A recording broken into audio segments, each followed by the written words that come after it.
There we go. Hey there, kiddos. Welcome back to the channel. It's Uncle Frank. It is very cold out here. Hope you guys are keeping warm. Oh, there's ice in my hair.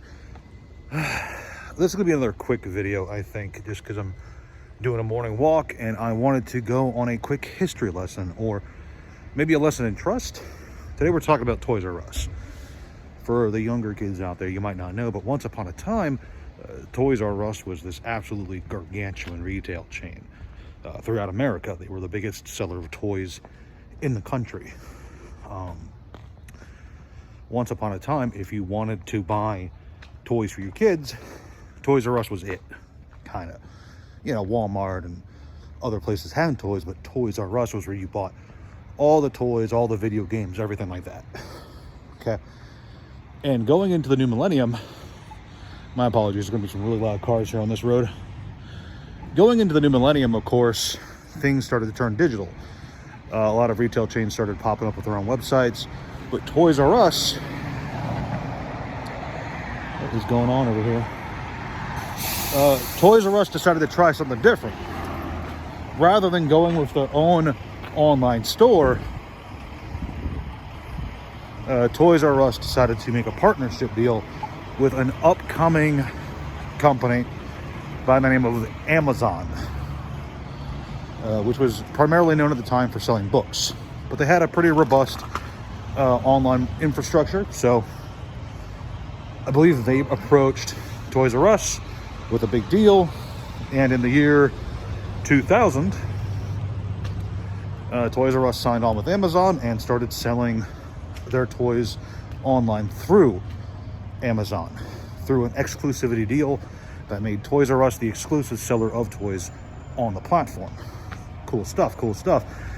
In theory, this would broaden Toys R Us's market to people who just shopped online, and it would help Amazon get access to toys on their platform.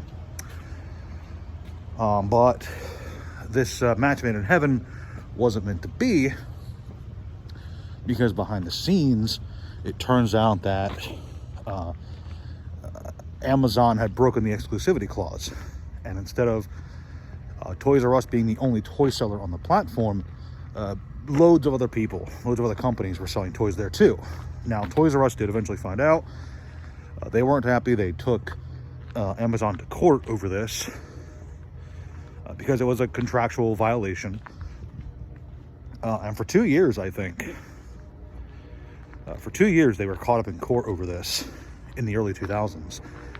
And yeah, Toys R Us did win. They won the court case. They got a huge payout. But you'll notice Toys R Us isn't around anymore, and Amazon is. And part of that is because while they did win the court case, Toys R Us had squandered a lot of time.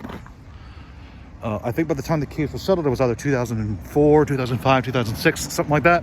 It's a very loud truck. Oh, it's a whole convoy of trucks. Huh. So, for at least 4 or 5 years, they were selling on Amazon. And families were buying their toys from Toys R Us on Amazon. So when the lawsuit settled and Toys R Us decided to make their own website, by that point the damage was already done, because families had been trained to buy their toys online through Amazon. And believe it or not, changing market habits is not easy. Oh, there's a guy shoveling up here. So basically by the 2010s, as a result of this, Toys R Us did have an online platform, but it was hilariously old and clunky and didn't really work all that well. So in the 2010s, they were losing customers. Amazon was gaining customers. And slowly but surely, Amazon gained dominance in that market too, along with everything else they did. Just through some really good old shenaniganery, right? If I remember correctly, Toys R Us filed for bankruptcy in 2017. And then by the next year, they were basically done. And yeah, Toys R Us's don't exist anymore. And this is because they made a partnership with a company that really hosed them. It wasn't just time that they lost, customer information, buying habits, market data, etc. All of that went to Amazon. Amazon got a huge catalog of toys, and it secured the customers. And once you secure the customers, you know, you can start building your own toy infrastructure. It doesn't matter if they lost to Toys R Us as a partner.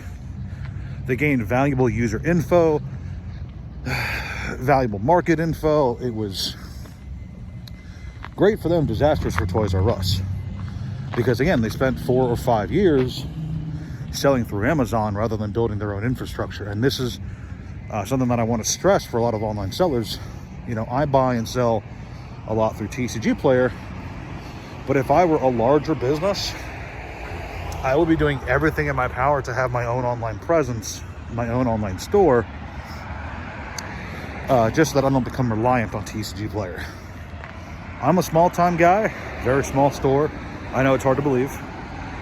So obviously I'm a one-man operation. I don't have the ability to really create and manage and do all that stuff for my own website. But for those larger stores, man, I just hope that they learn the Toys R Us lesson. Anyway, that's all I got for you kiddos today. Yeah, it does suck that Toys R Us isn't around anymore. They used to be great. For you younger guys, you wouldn't know, but it used to be pretty awesome. So anyway, it's freezing out here. My hand is frozen solid. So thank you guys so much for watching. I will see you guys in the next video. Please like, share, subscribe, leave a comment down below, join the Discord, join the Patreon. Ciao.